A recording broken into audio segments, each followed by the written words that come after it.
Tandem Nomads, episode 215. Relationships. Building relationships should be at the center of any business. People make business with people. Therefore, networking in an authentic and meaningful way is going to be key for you to grow your business.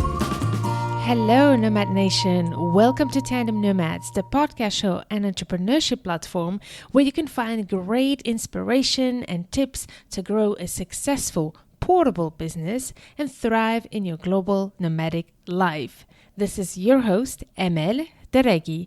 I'm a business and marketing coach and the founder of Tandem Nomads. If in case you're not familiar with Tandem Nomads podcast show, and if this is your first time listening to this episode, big welcome to you. And if you're a regular listener, thank you so much for listening and coming back to these episodes. Tandem Nomads is a weekly podcast show, and every single week I'm alternating one episode with a guest and another with a solo episode, just you and me, where I share with you specific marketing strategies for you to grow a successful portable business. And know that with every one of these episodes, I also have a blog version for you with key notes of each one of these solo episodes. So to find this blog, you go to the show notes of each solo episode and find in that page the link to the written version of this episode if you'd like to have the key notes of this episode. Also, know that with each one of these episodes, I am sharing with you my special workbook with exercises that will help you make that decision as well. In this workbook, I also share with you my 3C system to make revenue and make an impact through your portable business. So download this special workbook in the show notes of this episode. Go to tandemnomads.com/215. So today we are going to start with networking. Networking is really key to any business owner. So I'm going to share with you in this episode the 7 tips to grow a successful network and build an authentic and meaningful network that as well serves your efforts in your business. Know one important thing here is that when you build your network, you obviously want to be meaningful and be authentic in your efforts, and we'll talk about how to do that. But it's also important to know that when you network, you want to be very strategic as well by being very clear about who is your ideal customer avatar. So you will hear me very often talk about ICA, that stands for Ideal Customer Avatar. If you listen to previous episodes, I always insist on the importance of being very clear about who is your ideal client and focusing on a very small niche. So every single marketing strategies you will work on and choose to focus on needs to be all centered around that definition and identity of who is your ICA. And you will hear me talk about your ICA very often. So if you haven't done it yet, before even going into developing a marketing strategy, I really recommend you to sit down and reflect on who is that ideal customer that you want to reach. You want to have one single profile that you focus on, give it a name as well, so that you can always refer to this ideal customer when you make strategic decisions in your business. This is truly, truly critical for you to be successful with these strategies.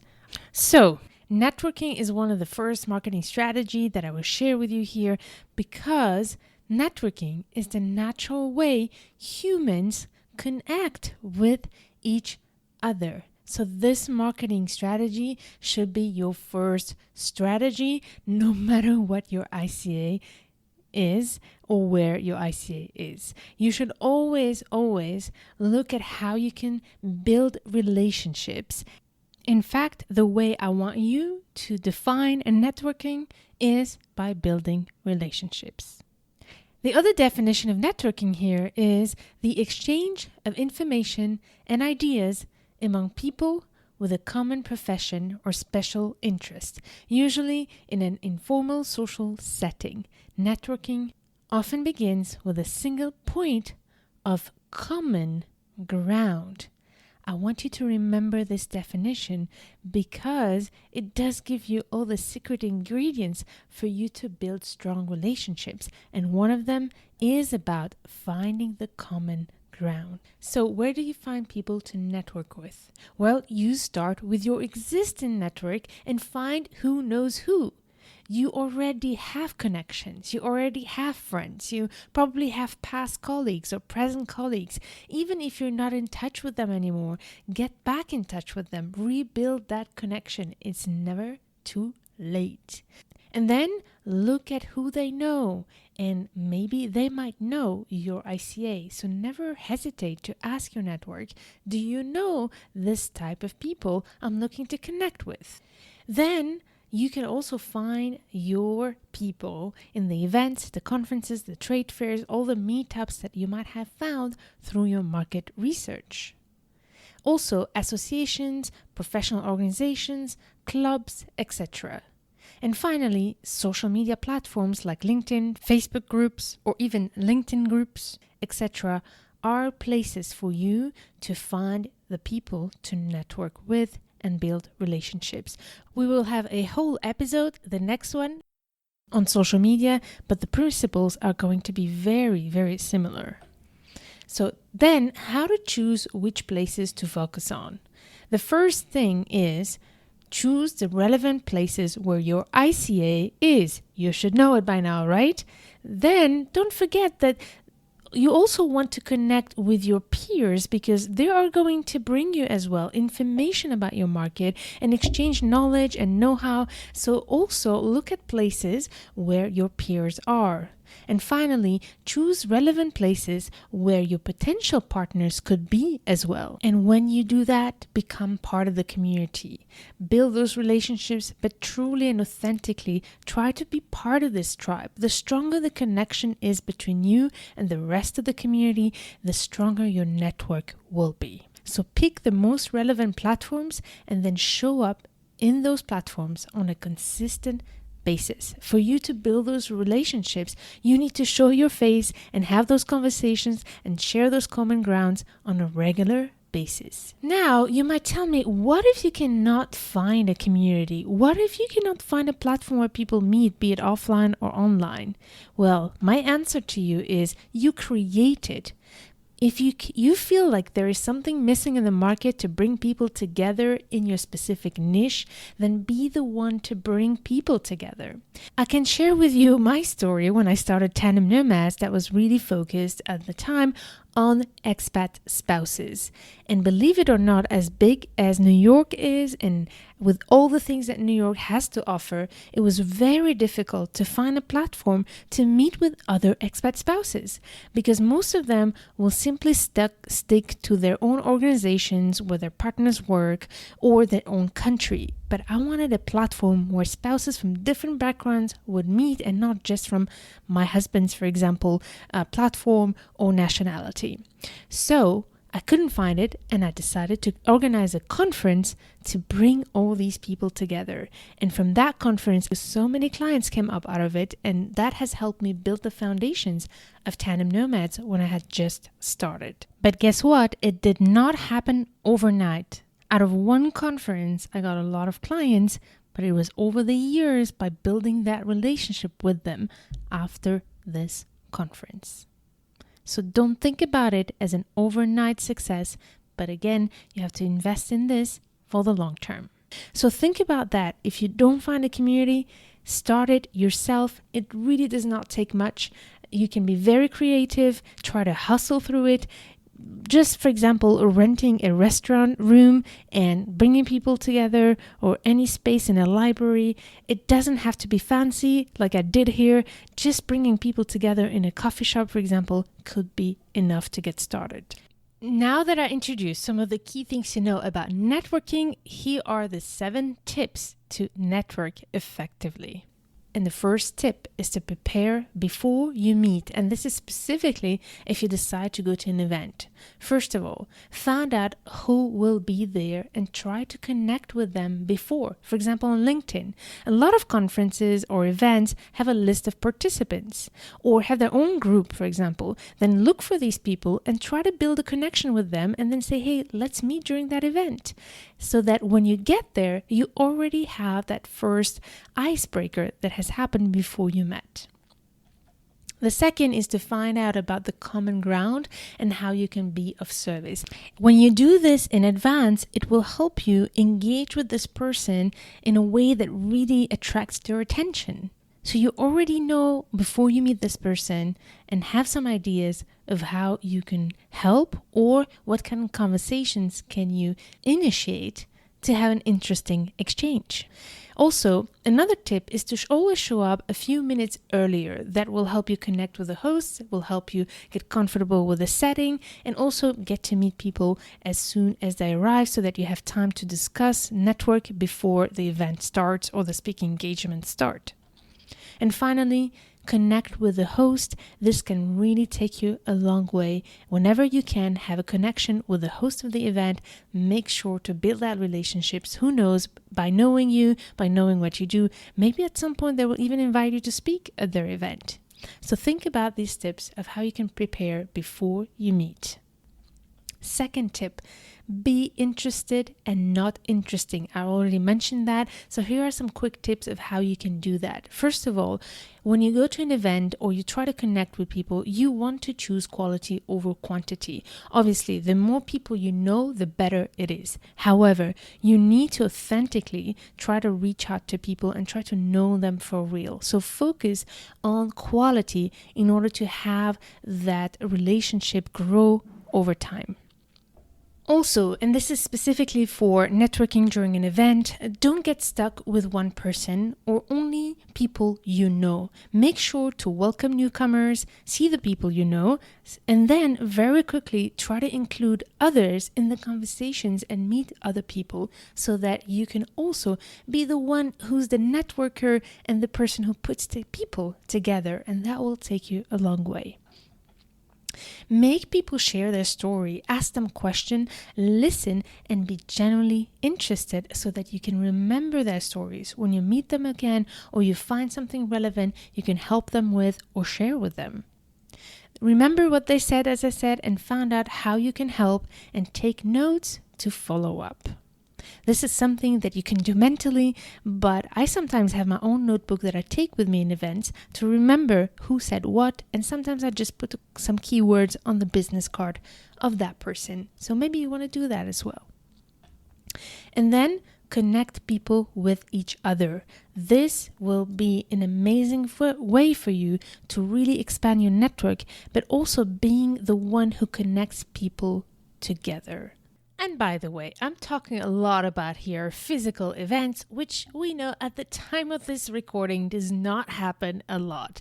However, know that even if I'm mentioning some examples about physical events where people meet in person, all of these tips, you can apply them even easier actually in a Zoom or a virtual event as well. So don't get hung on to the fact that you might not be able to meet with people right now.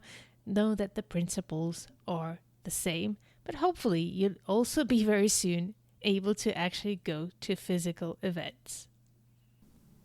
Third tip is to follow up systematically, be it through social media, online, offline. Make sure that you always follow up with people when you meet them. If it's in an event, don't just collect business cards that you will never use. This is something so common. I would bet you that you might have a lot of business cards in your drawer that you never even touched. So make sure every single time that you meet with somebody for the first time that you follow up with them and then tell them, for example, simply that it was nice to meet them, and if you find anything else you can add to that follow up that can be valuable to them, please do. For example, sharing a book, sharing an article, connecting them with somebody else, things like that.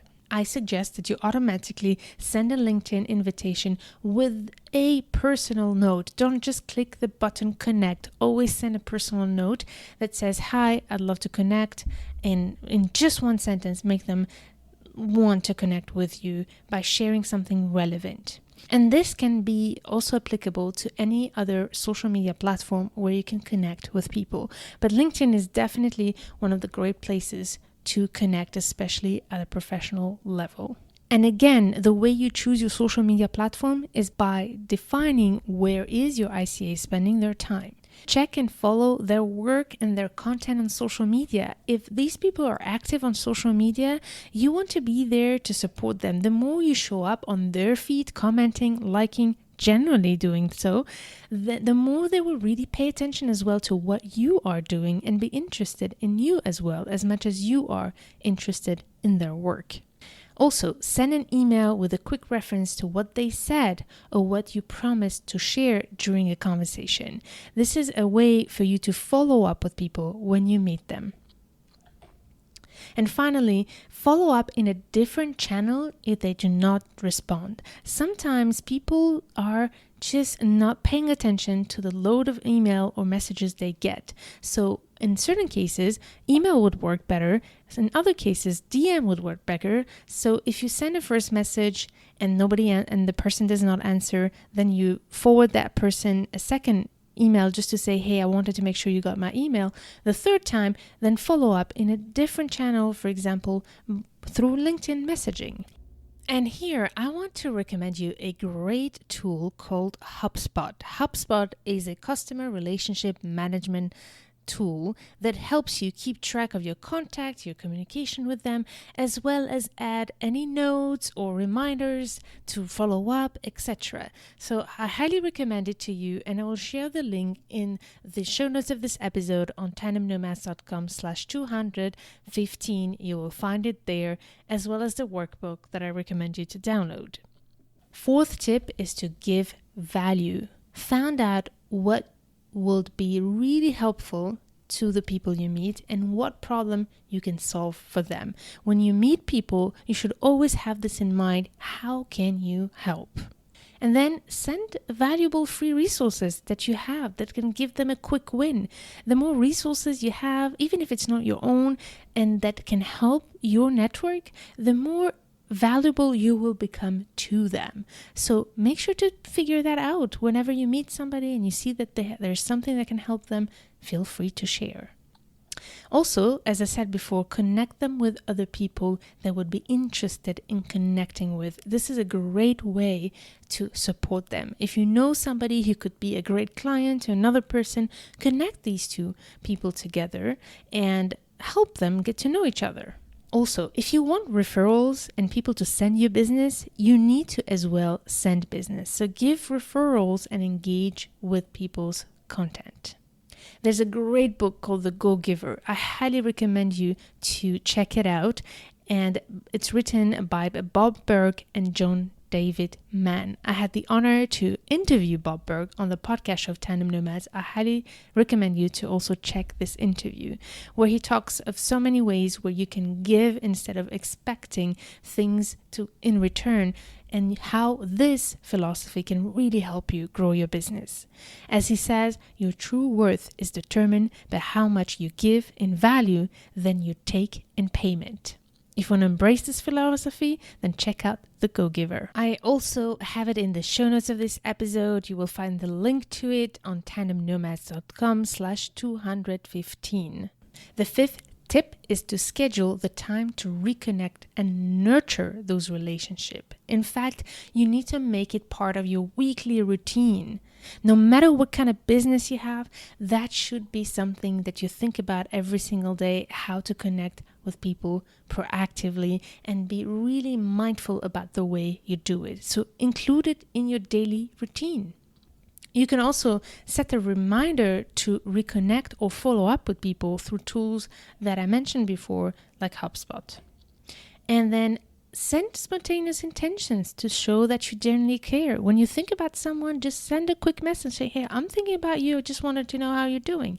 Things like this can really go a long way.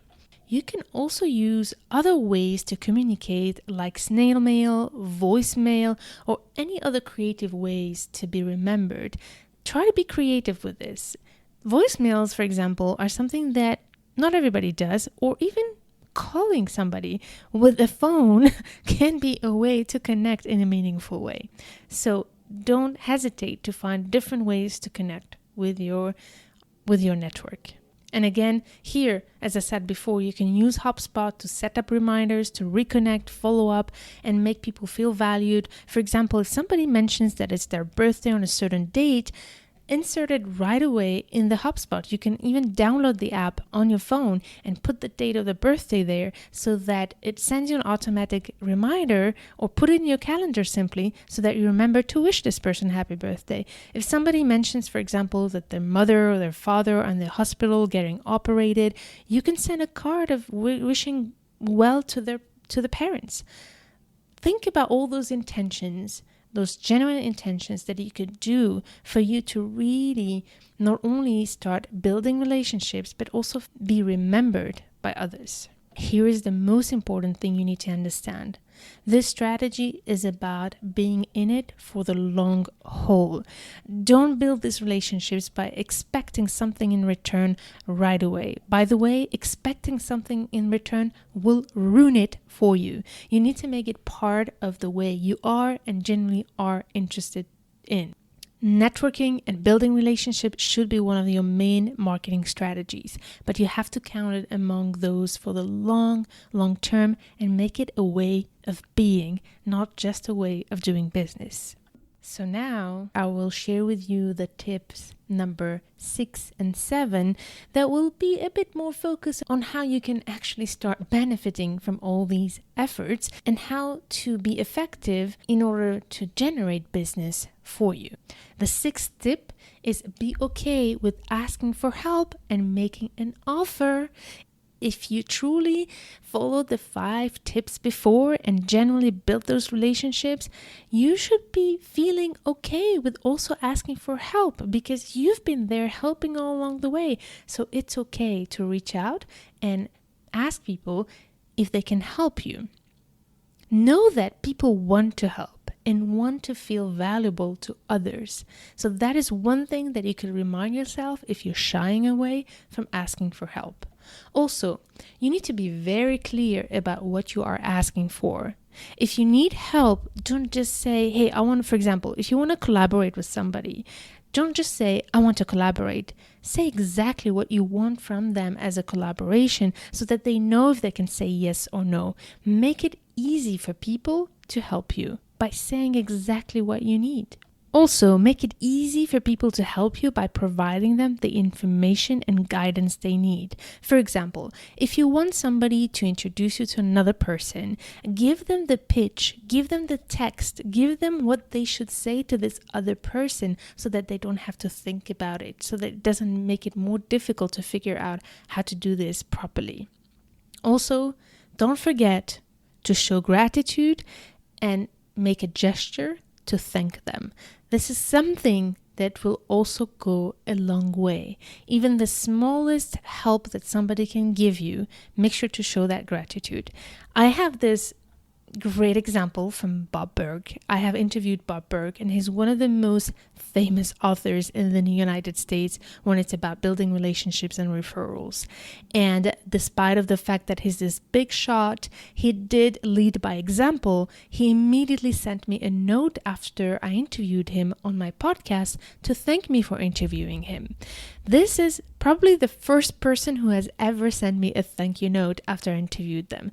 And I can tell you that this intention and the fact that he really does what he preaches made me want to even more spread the word about his book. So think about it as well, what you can do to really show gratitude in a way that makes other people feel valued, like he did in this instant with me. Finally, here is Tip number 7, for you to be able to network effectively, you need to be able to explain what you do effectively. For example, if you're networking or even through social media, if you are not clear about who you are and what you can do for people, it becomes very difficult for people to remember you and then to refer you or reach out to you when they need you. In order to do this effectively, you need to be very, very clear about what problem you solve with your business and know how to word it in a way that your ideal clients or people who are listening to you who know your ideal client can really identify with and then explain clearly to other people what you do. So for you to be able to work through that, make sure to go to the workbook of this episode. There's a section that's called the problem you solve. So go to that section and do the exercise in that workbook so that you can start reflecting on how to explain what problem you solve. So you'll find that workbook with that exercise on tandemnomads.com/215 and go there to download it. Okay, so once you have reflected on the problem that you solve, then you start working on your pitch. How are you presenting in few words what you do? And I know so many people who are stuck there, so don't worry, I've got you covered here. What you need to do for that is, one, to describe very precisely who is your ICA, who do you serve. Then you need to be very clear about what problems do you solve for them, also what kind of results do they want, and finally, how do you help them get that result. Here is the example of a pitch of a nutritionist. I work with busy solopreneurs who struggle with finding time to cook and who want to maintain a good health. I create personalized, healthy, and delicious meal plans that save them time and give them the energy they need. You can see here in just a few sentences how you can summarize very effectively who you're helping, what problem they have, what solution they're looking for, and how do you provide that result. Now, this can sound very long. You can start doing the exercise the way I give it to you with a template in the workbook, and then think about, based on those pillars, how can you summarize all those ideas in just few words. For example, once we've done this exercise with this nutritionist, you can say instead, I create personalized, healthy, and delicious meal plans for solopreneurs who do not have time to cook. You can see here how this is very effective and memorable. But in order to do this simple sentence, you might need to go through that exercise first and then distill the information to one sentence. And here is the great news. As I told you before, each one of these solo episodes goes with a blog post where I share with you the key important points of this episode. So in that blog post, I share with you this example and a little template for you to be able to practice then your pitch. So check it out. You will find the link on the show notes of this episode on tandemnomads.com/215 and look for the blog post of this episode. But maybe you already have that key sentence. If you do, then go for it. As long as you are very clear about who's your ICA, what problem they have, and how you help them solve it.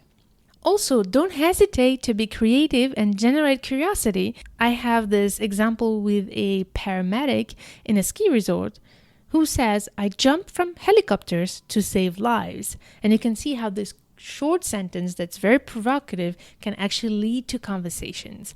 But honestly, if you had to choose creativity versus simplicity and clarity, choose simplicity and clarity. But if you have a spark of great ideas, make sure to test them and see how people react. Also, if you are in a conversation, you can include the person you're talking with in the conversation while explaining what you do. So make it engaging, turn it into a conversation and make people relate to what you do so that they can remember you when they need to recommend you or need your services. There are some prompts you can use to do that. For example, are you familiar with, what do you think is the biggest challenge of? You mentioned earlier how, well, this is something that is common too. You seem to know a thing or two about, that is also something I love. And then you integrate what you do through these sentences that can help you introduce yourself if that question doesn't come up, but also to make it more engaging. So here's an example. Do you know what is the biggest challenge of solopreneurs nowadays? So the person will answer, and then you can answer back, well, guess what? It has nothing to do with business. It is their food habits. So you can see here how you make it engaging. Then you can continue by saying most of them, and if you have stats, you can share numbers. The more statistics you have, the better it is, by the way. So to go back to this example, most of them, for example, let's say 30% share that they struggle with finding time to cook healthy meals and end up eating a lot of processed food, which is not good for their health. I create for them personalized, healthy, and delicious meal plans that save them time and give them the energy they need to perform in their business. So this is an example of how you can introduce yourself through a conversation. All right, this is how you present yourself effectively. And that's a wrap. We just covered the 7 tips to network effectively. Make sure to go through them on a regular basis to remind yourself these little tips that can help you along the way. Here is a quick recap of those tips. Number 1, prepare before you meet or even connect online. Number 2, be interested, not interesting. 3, follow up systematically. 4, give true value without expectations. 5, schedule the time to reconnect and nurture relationships. 6, be okay with asking for help and making an offer when you meet your ideal client. 7, make sure to explain what you do effectively so that people can remember you and know what to say when they refer you to others who might need your services or products. The key thing about this lesson is to make relationship building part of your daily routine or weekly routine, but it has something to be part of the way you do business on a consistent base. No matter where your ICA is and who is your ICA. Because remember, again, this is the way all humans connect. All right, and here are a couple of call to actions for you to help you effectively network on a consistent base. Consider these as your homework after listening to this episode and a new habit to implement in your daily life in business and with connecting with your network. Once you have prepared your pitch, how you present yourself, what you want to do next is to block consistent time in your calendar each week to connect with 3 new contacts, follow up or reconnect with 3 previous contacts, and then help 3 contacts with a no agenda. And don't forget to have fun through the process and really be interested in people while you do this. And don't forget to go to tandemnomads.com/215 and find there all the information you need, as well as download the workbook to help you through the process of growing a successful portable business with my 3C system. All right, so remember that these solo episodes take place every other week. I alternate 1 episode with a guest and then 1 solo episode. So I look forward to meeting you there as well as next week with our guest. In the meantime, stay tuned to turn your challenges into great opportunities.